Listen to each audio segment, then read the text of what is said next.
ये एक ऐसी समस्या है जिससे आप ही नहीं बल्कि आपका पूरा परिवार ही परेशान रहता है। लेकिन क्या हो जब इन्हीं खर्राटों के आपको पैसे मिलने लग जाए?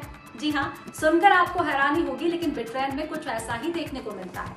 यहाँ खर्राटे लेने वाले व्यक्ति को हर सप्ताह 15,000 रुपए दिए जाते हैं। दरअसल यूके सरकार खर्राटे लेना एक गंभीर बीमारी का संकेत मानती है।